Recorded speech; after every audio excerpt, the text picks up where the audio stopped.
کی 27ویں رات ہے. جو اس رات میں 12 رکعت پڑھے، غور سے سن لیں، اور ہر رکعت میں سورہ فاتحہ اور اس کے بعد کوئی بھی سورت ملا لے، اور ہر 2 رکعت پر التحیات پڑھے، اور پوری 12 رکعت پڑھنے کے بعد سلام پھیرے. یعنی ایک ہی سلام سے پڑھنی ہے 12 رکعتیں، ہر 2 رکعت بعد التحیات پڑھ کے پھر کھڑے ہو جائیں. سورہ فاتحہ کے ساتھ کوئی بھی سورت ملا لے، بہتر ہے 3 بار سورہ اخلاص پڑھ لیں. ٹھیک ہے. اب جب 12 رکعتیں پوری ہو جائیں تو پھر آپ نے 3 تسبیحاں پڑھنی ہے.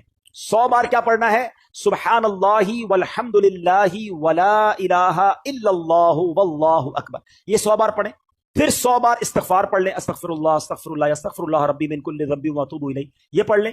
اور پھر 100 بار درود پاک پڑھ لیں. جب یہ وظیفہ کمپلیٹ ہو جائے تو نبی پاک فرماتے ہیں اپنی دنیا اور آخرت کے لیے جس چیز کے بارے میں دعا مانگے گا اور صبح کو روزہ رکھے گا، اللہ پاک اس کی سب دعائیں قبول فرمائے گا، سوائے اس دعا کے جو گناہ کے لیے ہو. معاذ اللہ اگر کوئی اپنے گناہ کے کام کے لیے دعا کرے گا تو وہ قبول نہیں ہوگی. اللہ پاک ہم سب کو عمل کرنے کی توفیق عطا فرمائے. آمین بجاہ النبی امین صلی اللہ تعالی علیہ وسلم. رنج و غم مٹانے والے آقا رسول خدا احمد مجتبی صلی اللہ تعالی علیہ وآلہ وسلم نے فرمایا، جو مجھ پر ایک مرتبہ درود پاک پڑھے اللہ پاک اس پر 10 رحمتیں نازل فرمائے گا. جو مجھ پر 10 بار درود پاک پڑھے رب کریم اس پر 100 رحمتیں نازل فرمائے گا. اور جو مجھ پر 100 مرتبہ درود پاک پڑھے اللہ پاک اس کی دونوں آنکھوں کے درمیان لکھ دے گا کہ یہ بندہ منافقت اور جہنم کی آگ سے آزاد ہے. سبحان اللہ. نام حضرت پہ لاکھ بار درود، نام حضرت پر لاکھ بار درود، بے عدد اور بے شمار درود ہم کو پڑھنا خدا نصیب کرے، دم بدم اور بار بار درود. مومنوں آپ پر پڑھے جاؤ با ادب اور با وقار درود. جو محب نبی ہے اے کافی، جو محب نبی ہے اے کافی، چاہیے اس کو بار بار درود. ذرا غور کیجئے کہ 100 بار درود پاک پڑھنے میں وقت ہی کتنا لگتا ہے، انعام کتنا بڑا ہے کہ اس کی دونوں آنکھوں کے درمیان یہ لکھ دیا جاتا ہے کہ یہ بندہ منافقت اور جہنم کی آگ سے آزاد ہے. الصلاۃ والسلام علیک یا رسول اللہ، یہ بھی درود پاک ہے. صلی اللہ تعالی علی محمد صلی اللہ علیہ وسلم، یہ بھی درود پاک. آپ اگر شارٹ سے مختصر سے درود پاک پڑھنا شروع کریں تو غالباً 15 سے 20 منٹ میکسیمم آپ کے 100 درود پاک پورے ہو جائیں گے. اور انعام اتنا بڑا. میں چوٹ کرنے کے لیے کہتا ہوں، اگر ہمیں یہ کہا جائے کہ جناب 100 بار جو درود پاک پڑھے گا اس کو 10,000 روپے ملیں گے، بندہ کہے یار 15 منٹ میں 10,000 روپے. 1000 بار درود پاک پڑھے گا تو 1,00,000 روپے ملیں گے. سبحان اللہ. اب دنیا کا اگر کوئی انعام اعلان کر دیا جائے تو سارے لوگ اسے کرنے کے لیے تیار ہو جاتے ہیں. یہ آخرت کا کتنا بڑا انعام ہے. ہر درود پر 10 رحمتیں. آپ یقین کریں کروڑوں روپے خرچ کر کے بھی ایک رحمت نہیں خریدی جا سکتی. اللہ نہ چاہے جس پر رحمت، کون رحمت لے سکتا، مگر درود پاک سبحان اللہ ہر درود پر رحمتیں برس رہی ہیں. اس وقت جو حالات چل رہے ہیں، معاملات چل رہے ہیں، ہم سب چاہتے ہیں ہماری بھی حفاظت رہے، ہمارے بچوں کی، ہمارے کاروبار کی، ہمارے گھر بار کی حفاظت رہے. ہم سفر پر جائیں تو خیر سے جائیں، واپس بھی خیر سے آئیں. تو سبحان اللہ مجھے بتائیے جس پر رحمت الہی برستی رہے تو اس کی کیسی حفاظت ہو جائے گی.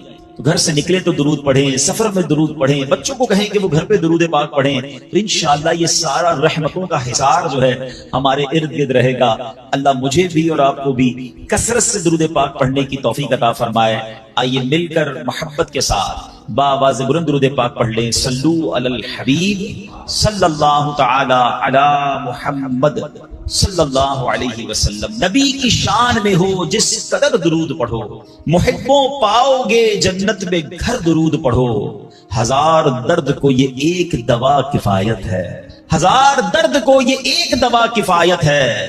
جو پیش آئے ذرا بھی خطر درود پڑھو. ایک بار پھر درود پاک پڑھ لیں. صلو علی الحبیب صلی اللہ تعالی علی محمد صلی اللہ علیہ وسلم. میرے پیارے اسلامی بھائیو، علامہ ابن حجر رحمۃ اللہ تعالی فرماتے ہیں درود پاک ایک نیکی نہیں ہے. سبحان اللہ. ہم درود پڑھتے بعضوں کا سمجھتے ہیں ایک نیکی کمال، یہ کئی نیکیوں کا مجموعہ ہے. درود پڑھنے سے ایمان تازہ ہوتا ہے، یہ ایک نیکی. درود کی برکت سے نبی پاک علیہ السلام پر یقین بڑھتا ہے، یہ دوسری نیکی. درود پاک پڑھنے میں تعظیم مصطفیٰ ہے، ریسپیکٹ آف رسول اللہ صلی اللہ علیہ وسلم ہے، یہ تیسری نیکی. درود پاک پڑھنے سے آخرت پر ایمان پکا ہوتا ہے. یہ چوتھی نیکی درود پاک میں نبی پاک علیہ السلام کے احسانات کا ذکر ہے، یہ پانچویں نیکی، اور درود پاک میں نیکوں کے سردار مکی مدنی تاجدار صلی اللہ تعالی علیہ وسلم کا ذکر ہے، اور نیکوں کے ذکر پر رحمت اترتی ہے، یہ چھٹی نیکی ہے۔ آئے ہائے، نیکیوں کا انبار لگ جاتا ہے اگر بندہ درود پاک پڑھنے والا بن جائے۔ اللہ مجھے اور آپ کو کثرت سے درود پاک پڑھنے کی توفیق عطا فرمائے۔ ایک بار پھر درود پاک، صلو علی الحبیب صلی اللہ تعالی علی محمد صلی اللہ علیہ وسلم۔ ایک واقعہ بڑا مشہور واقعہ ہے اور قرآنی واقعہ ہے۔ ابراہیم علیہ السلام اس کی بات نہیں مانتے تھے، وہ اللہ وحدہ لا شریک کی بات کرتے تھے۔ نمرود خدائی کا دعویٰ کرتا تھا۔ بڑے طویل واقعات ہیں کہ کس طرح نمرود کے دربار میں رہ کر حضرت ابراہیم نے حق کی دعوت دی۔ نمرود نے کہا کہ میں خدا ہوں، تو آپ نے فرمایا خدا تو وہ ہے جو زندہ کرتا ہے۔ تو نمرود نے کیا کیا، ایک بندہ جس کو سزائے موت سنا دی گئی تھی اس کو جیل سے نکال کے رہا کر دیا۔ کہا دیکھو میں نے بھی زندہ کر دیا، اس کی تو موت لکھی ہوئی تھی نا، سزائے موت ہو گئی تھی، میں نے اس کو فارغ کر دیا۔ آپ نے فرمایا اللہ تو وہ ہے جو موت دیتا ہے۔ تو اس نے ایک عام بندے کو پکڑا اور اس کو قتل کا حکم دے دیا، اس کو مار دیا۔ کہا موت تو میں بھی دیتا ہوں۔ حضرت ابراہیم علیہ السلام نے کہا کہ میرا رب وہ ہے جو مشرق سے سورج کو نکال کر مغرب میں طلوع کرتا ہے، اگر تو خدا ہے تو مغرب سے نکال کر دکھا۔ اب اس کے پاس کوئی جواب نہیں تھا، یہ کیسے کر سکتا ہے کوئی؟ تو بہرحال کمال کا جذبہ تھا، کمال کا یقین تھا اللہ وحدہ لا شریک پر، ایسا یقین سبحان اللہ۔ اب جب نمرود نے دیکھا کہ کوئی بات یہ ماننے کے لیے تیار نہیں ہے تو ان بدبختوں نے یہ فیصلہ کیا کہ حضرت ابراہیم علیہ السلام کو آگ میں ڈال دیا جائے۔ اچھا وہ کوئی نارمل آگ نہیں تھی، ایسی آگ نہیں تھی کہ لکڑیاں لگائیں اور جناب بندے کو ڈالنا ہے، ایک ایسی آگ تھی کہ جو اس وقت تک اتنی بڑی آگ لگائی نہیں گئی تھی، اور ایسی آگ تھی کہ کوئی پرندہ بھی اوپر سے گزرتا تھا تو وہ گزر نہیں پاتا، جل کے اس کے اندر کوئلہ بن جاتا تھا۔ اور حضرت ابراہیم علیہ السلام کو اس آگ میں پھینکا جانے لگا۔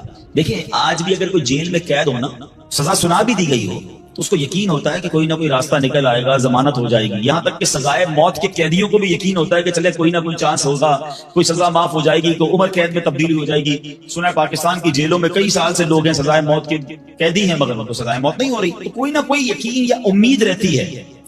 حضرت ابراہیم علیہ السلام کو آگ میں پھینک دیا گیا، اپنی طرف سے اچھال دیا گیا۔ جبریل امین آئے اور آ کر کہا کہ اے ابراہیم کوئی حاجت ہے تو بتائیں۔ حضرت ابراہیم علیہ السلام کہتے ہیں مجھے تم سے کوئی حاجت نہیں ہے۔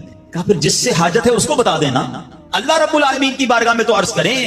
تو آپ نے کہا حسبی من سؤالی علمہ بحالی، اے جبرائیل میں کس حال میں ہوں میرا رب کریم جانتا ہے، اس کا جاننا میرے مانگنے سے بہتر ہے۔ آپ یقین کے لیول تو دیکھیں نا، اللہ دیکھ رہا ہے نا، میرے مانگنے سے بہتر یہ کہ وہ جانتا ہے، اس نے دیکھا ہے، اسے معلوم ہے مجھے آگ میں ڈالا جا رہا ہے، اگر وہ راضی تو میں بھی راضی۔ پنجابی شاعر کہتے ہیں نا جے سونا میرے دکھ وچ راضی میں سکھ نو چلے پاوا ہوں، اگر میرا مالک میرے دکھ میں راضی ہے تو میں نے سکھ کو کیا کرنا ہے۔ ایک ایسا یقین تھا، مگر اس یقین کا نتیجہ کیا نکلا؟ قرآن میں رب فرماتا ہے یا نار کونی بردا وسلاما علی ابراہیم۔ پھر آگ کو رب نے کیا حکم دیا، ذرا سمجھیے گا بات کو، اللہ کی قدرت کا کیسا نظارہ ہے اس واقعے میں۔ مجھے بتائیے آگ کا کام کیا ہے؟ آگ کا کام تو جلانا ہی ہے نا، عقل بھی کہتی ہے، سائنس بھی کہتی ہے، تجربہ بھی کہتا ہے، جب بھی آگ ہے کوئی چیز ڈالو جلی جاتی ہے۔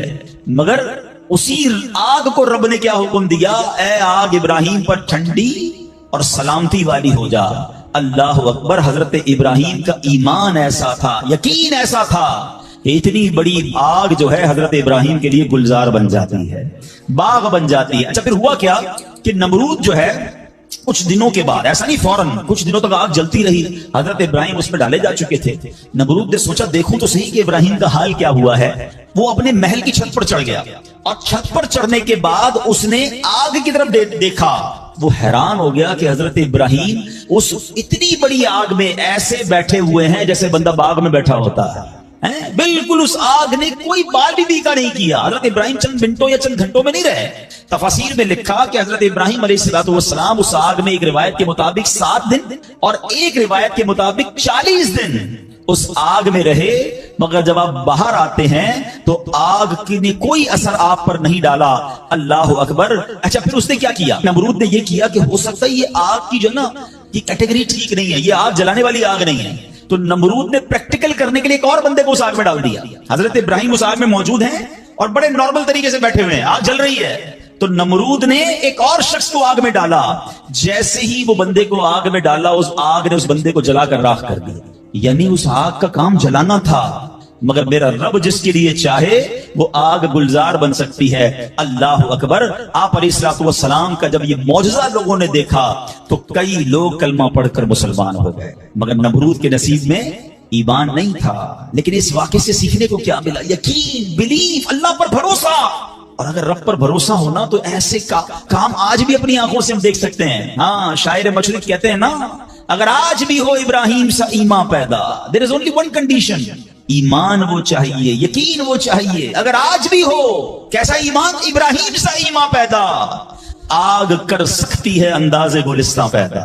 آج بھی غموں کی آگ باغ بنے گی، آج بھی آپ کی مشکلوں کی آگ باغ بنے گی، مگر پرابلم یہ ہے کہ یہ بھروسہ کہاں ہے، وہ یقین کہاں ہے اللہ پر؟ ڈگمگا گئے ہم لوگ، ہمارے یقین اور بھروسے ہل گئے ہیں۔ اللہ اکبر۔ آئیے ایک اور واقعہ سنتے ہیں۔ حضرت ابو مسلم خولانی رحمت اللہ تعالی علیہ، ان کو امت کا حکیم کہا جاتا تھا، بڑے کمال کی شخصیت اور بڑے عقل مند اور دانا تھے۔